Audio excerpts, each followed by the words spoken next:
how's it going, all my tacticians, and welcome back to another tactical wait, what? What is this game? Or not what is this game, what is this video? Tactical analysis? How long has it been since I've had one of these tactical analysis videos? Oh boy, okay, let's see, let's remember how the script goes, okay, now here's how we're gonna do this, tactician. We're gonna watch the battle, and then we're gonna see how we can help our tactician Konsuno in this battle against Zero, and see how we can help improve his gameplay, or how we can improve his playstyle. Let's get into the battle and let's see how this goes.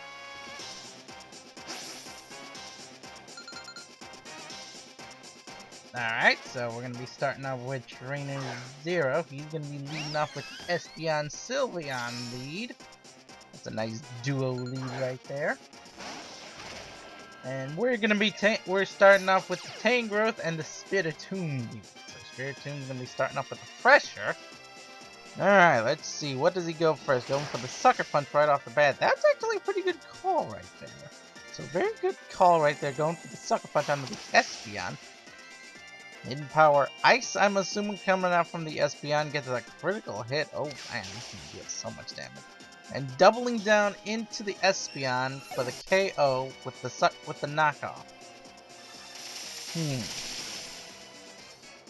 Dazzling Gleam comes out from Sylveon, and that's gonna get a critical hit on both the Sylveon and the Spiritomb.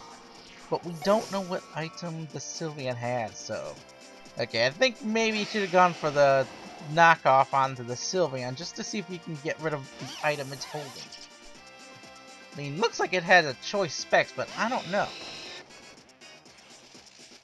Alright, playing field is established again. Hazard and Blaziken on the field in place of our two leads.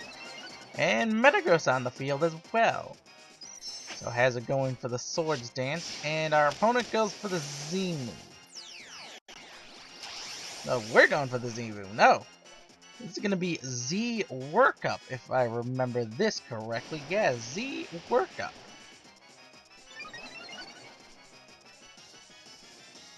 Interesting.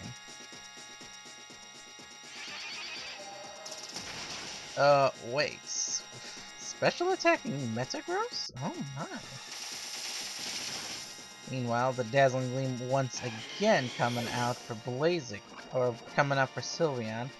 That was a bit of a gamble there, going for the Z Workup.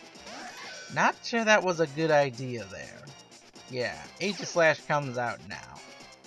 Okay, Aegislash is going to go for an attack here. Not sure what the Aegislash is going for, but it's going to go for the Shadow Sneak onto the Sylveon. Interesting. Meanwhile, Night Slash comes out from Gliscor, going to be dealing some damage to Metagross, but that bulky defense on the Pseudo Legend is not easy to overcome as Rock Polish comes out for Metagross. Meanwhile, okay, we now know it's not a choice specs user, it's something else. But we don't know what the Sylveon is running still. Okay, Shadow Sneak comes out again, this time connecting onto the Metagross. That's going to almost take it down, not going to finish it off. Psyshock comes out from Metagross, connects onto Gliscor. Facade now comes out, connecting onto the Sylveon. That's going to do some nice damage, and it's Cute Charm. Cute Charm Sylveon, haven't seen that in a long time. Unfortunately, not able to make advantage of that Cute Charm, as Hazard got the KO. Now we got Emo Lily, Shiny Gardevoir on the field. Okay, Aegislash going for another attack and a connect onto Emo Lily. Oh, I think it would have been better off going into the Metagross right there. Yeah, better off going into Metagross. And then use Gliscor just to take on the Gardevoir. Because there's no way Gardevoir can survive a Facade from a Gliscor that has +2, so definitely didn't need to go for that attack. Oh, and Hyper Voice comes out now. This could have been disaster. This could be a disaster if he doesn't get the damage done. He's got to make use of Zero now. Alright, now Charizard on the field, and Bennedict the Mega Mawile coming out now. I know it's Mega Mawile because I've seen this Mawile so many times. Yep, there's the Mega going off.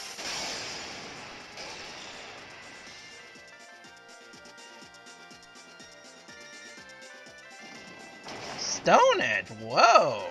That's a fast Gliscor. Oh, wait, that's not a Charizard, that's a Zoroark.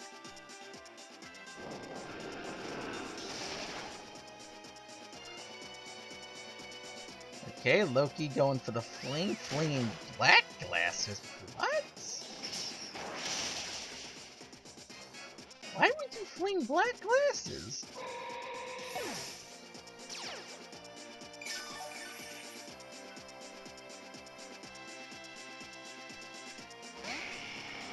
Okay, now the real Charizard is on the field.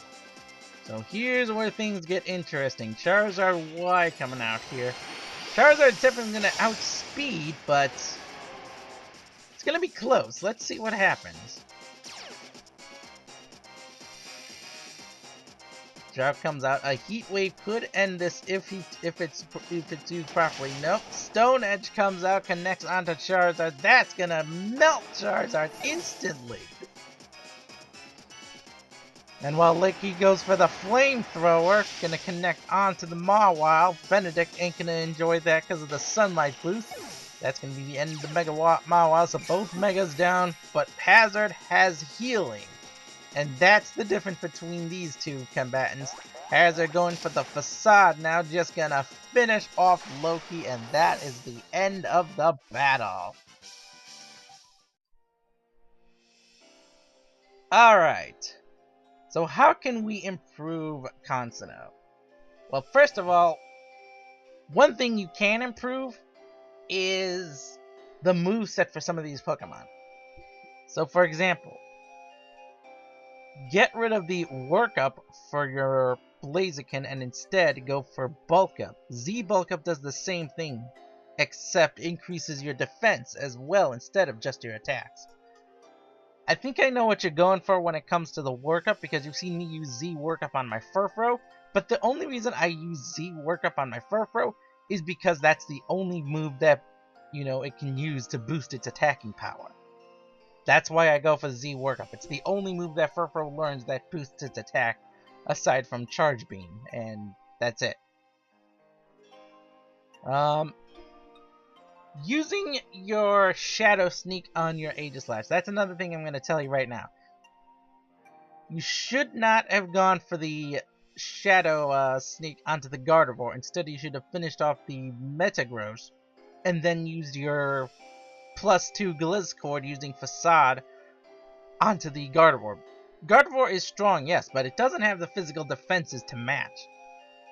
And basically, you were going to lose your Aegislash one way or another, so you might as well have just gone taken out something 100% guaranteed, gotten rid of taking something with your Aegislash.